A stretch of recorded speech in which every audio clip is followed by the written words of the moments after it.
Welcome to another episode of Getting There and Giving Back, the show that talks to high achievers about where they are, how they got there, and how they're giving back. Today, we are excited to welcome Shannon Brown, the president of Brown Marketing Strategies. Whether your company is a corporation or a small business, government or nonprofit, they implement marketing and outreach techniques to grow awareness, generate leads, help your bottom line, and basically help you succeed. Shannon, thank you for taking the time. Yeah, thank you, AJ. So what was your road to building Brown Marketing Strategies? Well, it started, I was in radio just like you back in the day. Yeah. And, helping clients with the radio station, I just realized that there's so much more that can be done with multimedia opportunities. Yes. So it was my goal to start my own company so that I could provide those opportunities instead of being stuck in one wedge of radio. Right. So you have a lot of different tools in your toolkit. If someone comes to you with a specific goal, what's the process of getting to know their goals and then crafting something for them? Sure.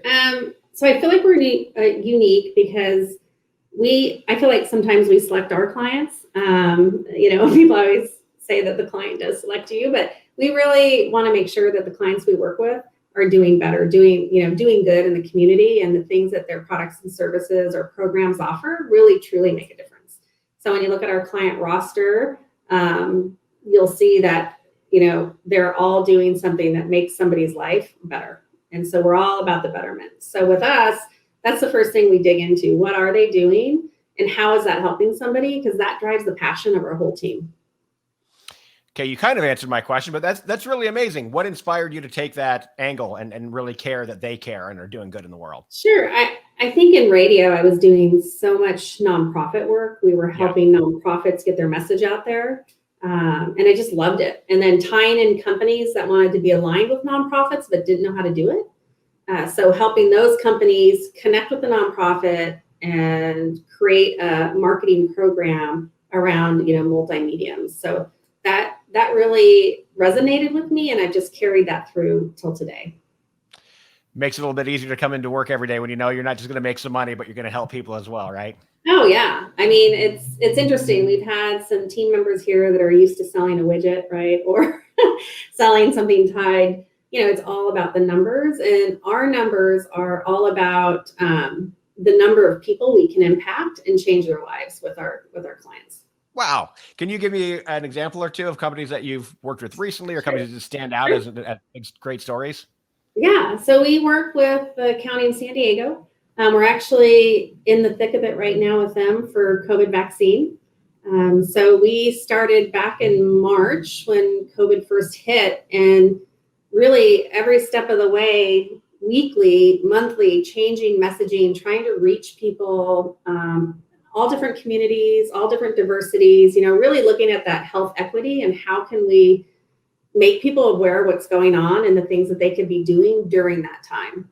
So now we're, fast forward, we're in the vaccine mode. So we're educating people throughout the county on, when it's their turn, how they can get vaccinated, how it benefits them, and how it can benefit the ones they love and the ones that they want to, be back with, kind of getting back to the things that you love.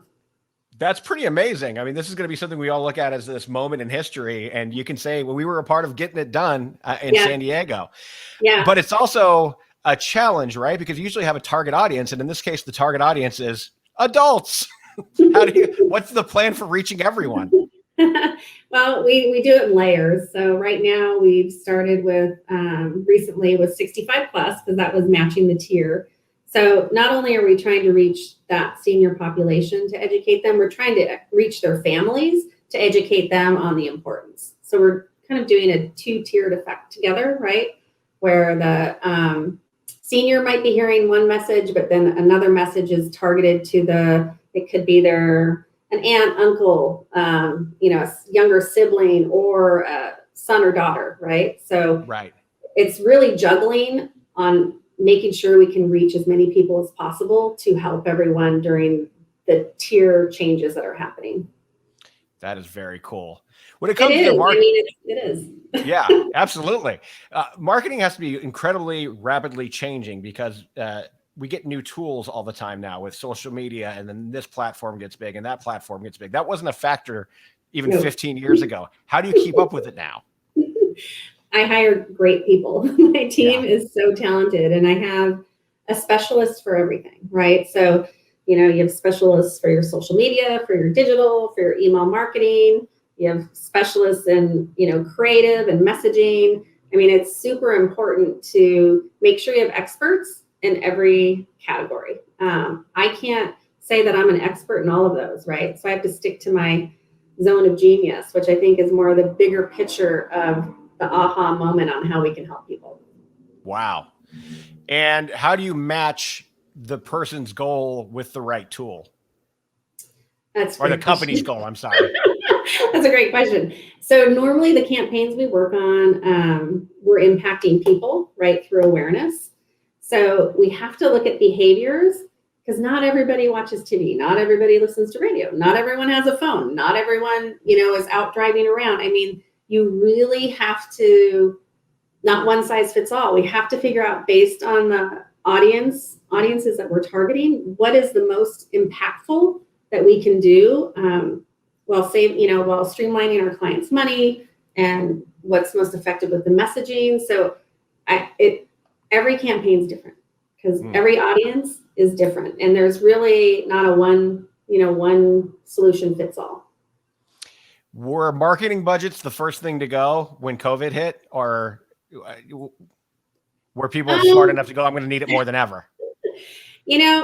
It varied for each client. So I would say that certain budgets went away, like events, right? So we support special events, but we were able to, or even outreach. So we do a lot of outreach to educate people on campaigns, but we were able to pivot literally overnight on offering online solutions so that we could still communicate with the client's audience.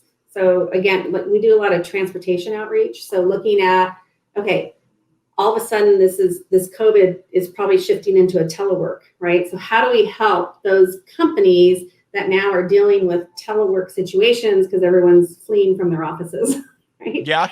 So, right? So yeah. We pivot into, we used to go door knock to those companies or do tabling events that they would have, and we started creating webinars. So we worked with our client to do webinars to help educate the leadership in these companies that had to figure out how to pivot themselves with people working from home. How much of that do you think will stick around? This is more of a general question, but how much of that do you think will stick around after we're all released back into the wild? Yeah. I feel that there is going to be a work from home trend moving forward that will actually become normal. But I do feel that there's going to be a necessity for people to come together. I think that, in my opinion, I feel like people that are really missing that coming together. Yes, you can come together on video. Yes, you can have a fun video happy hour. But at the end of the day, in certain businesses, like, you do need to come together to collaborate and brainstorm, have a think tank, and just have that human touch one-on-one, I think is super important. So for us, I know my team is loving working remotely, but I've got team members that are here, and I've got team members, as soon as they're vaccinated, really want to come back. So absolutely. I think it's just going to be a life balance, and I'm not going to force it where they all have to be here. I think it's what works for the individual to keep them productive. You spoke earlier about your zone of genius. As someone whose superpower is taking a business's goals and finding a way to make them happen for them, does it drive you a little crazy that a lot of companies start and don't have a marketing plan? They think if their widget is good enough, or their pizza recipe is good enough, how do you get it out there to people that it's really important to have a marketing strategy? Sure. What we always start with is, looking at their website, right? Kind of what's their sales funnel. And this is more on the less awareness side, but if you're going to drive somebody somewhere for information, that location better be buttoned up. So for us, we don't like to do anything until we feel comfortable with the location where we're sending, the target audience is buttoned up, right? Is all the information there? Is it easy access if they want to call somebody, if they want to email somebody, if they want to do a, fill form to leave information. I mean, is everything there for them? Otherwise, you're spending money. They're going to get there. You're going to lose them. They leave. And then what was the point of even advertising that? Right. I know you used a website as kind of a general example, but are websites still a big driver for businesses? Oh, absolutely. I think that more and more, everybody is online, right? And they're doing so much more online, especially with COVID. I mean, it was happening before COVID of, losing the brick and mortar, right?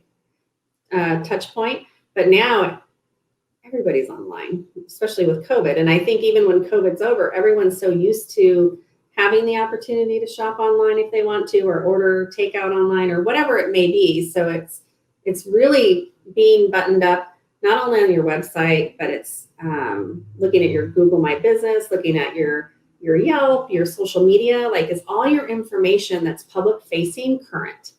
And we've noticed a lot of that working with some smaller businesses that it wasn't, and so we recently did a workshop for the Ocean Beach Main Street Association to help all of their restaurants and boutique and small businesses think about what does that checklist look like, because it's so ebb and flow, so they can keep in front of the public and keep communicating to their customers. Because and it might have happened to you, it's happened to me. I'd order something online. An hour later, they'd be like, "Oh, I'm sorry, that business is closed." Yeah, absolutely. But it doesn't say it's closed on their website or their social media, or you know what I mean? And they're still in the Grubhub, system or whatever. Yes. That's what I was going to you led right into my next question, because I'm asking this on behalf of small business owners that probably don't know the answer. Mm-hmm. But, we've never ordered takeout off of a website as much as we have this last year, or groceries or whatever. And I've thought to myself many times that I go to find the actual restaurant's website. I type in the restaurant and I get their Google, whatever, their Yelp, their DoorDash, their actual first chance to present themselves is like the 15th search result now. Yeah. Is that bad for businesses? Are they able to do anything about that? Or are they just a slave to Google? And well, I mean, it's all about your best practices with organic SEO, right? And then that ties into your paid SEO. So again, when I said, we start with the website, and, I do think a marketing plan is important, because it's a map for everything. But if you're online and people can access you online and order things from you online, that portal is so important. And then the trickle down effect is all of those avenues out there that are public facing that click them over to you. Right. Does that make sense? Yeah. Yeah. That's the good news, is all those places do send people to you eventually. Right. Yeah. Right. So to your point, if their website doesn't have good search engine optimization on the back end, then they are going to be on page 2, 3, or 4, Yeah. So that's where they need to get some pros to come in and help them figure that out. Like you. Yeah. I mean, but there is something they can do on their own as well. Do you know what I mean? I think it's always great to have an expert, but I always say if costs are tough, there's some simple tutorials and workshops and things that you can do to help yourself. All right. So you're very specific about having your information be clean and easy to find. Give me 2 more things that people should learn. You don't have to tell them how to do it. They can go find a YouTube video. But what are 2 other things that are big difference makers that a lot of people have blind spots for? Well, I would say consistency. So no matter what you're doing, right? Brand consistency. So your social media. If you're on social media, be consistent. Don't be on 1 week and then be dark for 2 weeks, right? And then be back on. It's like, be consistent. Make sure that everything on your website is updated, right? So if you're talking a restaurant, make sure that the menus are updated, because takeout menus are different than in restaurant menus. Yes. Things to that nature. But from larger campaigns, from more, I would say, public awareness campaigns that we do, it's the same thing. Like for the county, they're constantly updating their website because we're driving so many people there, so that they're educated on locations, times, how to get an appointment, when you qualify. So it really is so important to have that information portal. And if you don't, and you're more of a phone based, which, that's far and few between, I feel Like, right. but you better have that person who answers the phone be as equipped as your website is or any of your other public facing portals. Okay. Well, if you're looking to give your business a little bit of a boost and looking to do some really high level marketing, you don't have to be in the San Diego area, right? You guys handle clients everywhere. Yeah. Browncando.com is the website. That's browncando.com. Shannon, we ask everyone 3 questions to finish the interview. Okay. Number 1, what's the best advice you were ever given? The best advice. I have it right here. Can I read it? Please. I have it on a piece of paper. It's taped to my desk. Yeah. So I had a mentor once, and this is from an entrepreneurial standpoint. And it's running a business needs balance, right? So this is what he wrote me, and I keep it. It says, fly like an eagle above the organization so you're getting the big picture. Then swoop down into the fray to ensure that everything is working the way it should, to ensure organizational fitness is in place. Too long in the clouds and poof. Trouble strikes, too much time on the ground, and you miss the trends that will affect the business. That was from William Parker, one of my mentors years ago. I love that. That's one of my favorite answers we've gotten so far. What's your favorite book of all time? Oh, gosh. Well, this is my current favorite book right here. That'll work. Never Lose a Customer Again. I love it. I just saw Joey Coleman speak, and he was amazing. He has a process on the kind of 8 great steps to take to never lose a customer. And it's so, I mean, in reading this and seeing him speak, I'm like, you think you do those things, these simple things, these touch points, these pick up the phone and see how your client's doing, and appreciation and celebration. And it really gave me a aha moment of, wow, I need to really revisit that process, because I felt like our team was doing it and we were missing a few key points. Even though we appreciate our clients, sometimes I think you forget just to kind of stop, slow down, say thank you, be grateful, celebrate the wins. And so it's been really, I love it. I just can't wait to finish the book. That's awesome. I love that you're just continuing to study what you're already obviously very good at. And you actually reminded me, I got so fascinated with your marketing that we didn't get to the second part of what this podcast is going to be about. So we're not done with you yet. Okay. Because we've kind of covered how you're giving back by choosing specifically clients that are giving back. So that's awesome. But you also, in addition to that, give back through donations and things as a company, correct? Yes, correct. Yeah, so I sit on a few boards. I'm on the SAFE board, which you may be familiar with. It's a San Diego Advertising Funds for Emergencies. So anybody in our marketing world, if they're having a challenge, they can apply, and we have funds that we can give them as a kind of a grant to support them through their life crisis, which is really awesome. So I give back by helping them, market the program, doing special events, pre-COVID, obviously. Right. With that, I help the American Heart Association. I'm really big into women's heart health. So I donate my time, but then my staff, if my staff needs to do something like graphic design or digital, whatever that might be, I discount them, like do pro bono plus, some cost just to cover some of the costs. I mean, there's so much. I'm local Point Lomian, so I sit on the Point Loma Association board and donate a lot of my staff time to help create, collateral pieces for them, and I do PR for them. I mean, I love giving back. I think that there's actually another book. I don't have it with me, but it's called The Go Giver. I love it. Actually, you know what? I actually have an extra copy. I would love to send it to you, because I think it just fits exactly what you're doing with your podcast. So you'll have to give me your address and I'll send it over to you. I would appreciate it. That's so sweet. Yeah, the whole concept, right, is just when you give back, you're just that betterment of the university, and it comes back twofold, right? Right. But for me, just that you really need to mean it and feel it, right? You can't just do it because you think you're going to get something out of it, obviously. Anyone can write a check, but you don't get the same feeling of actually doing something for somebody.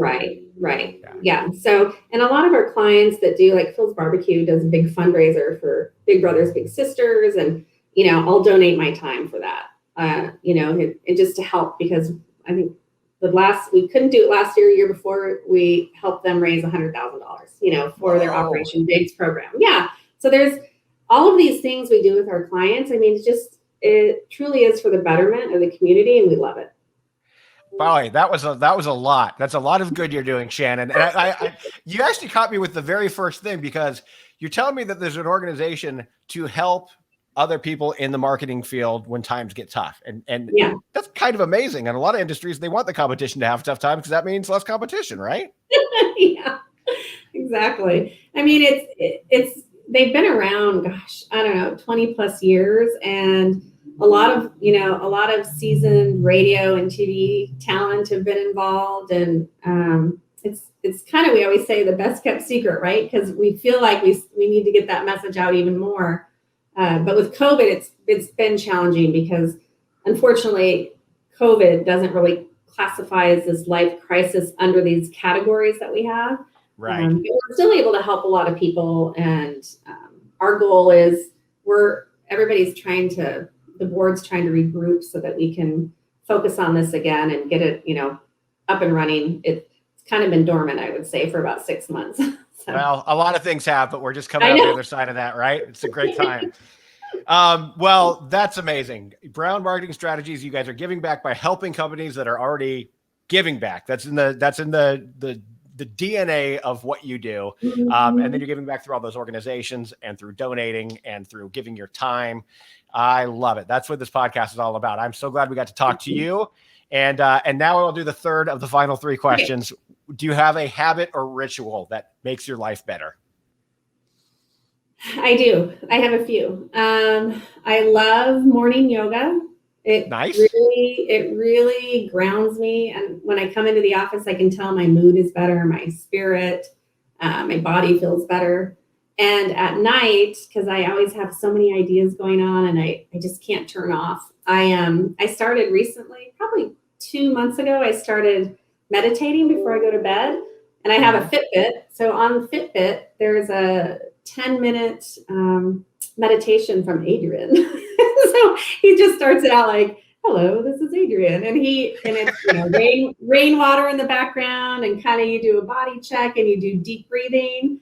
And I can't even make it through the 10 minutes anymore. I'm out, and I sleep so well. And that's really helping me. Those are more great suggestions. Thanks again for taking the time. It was really a pleasure to talk to you.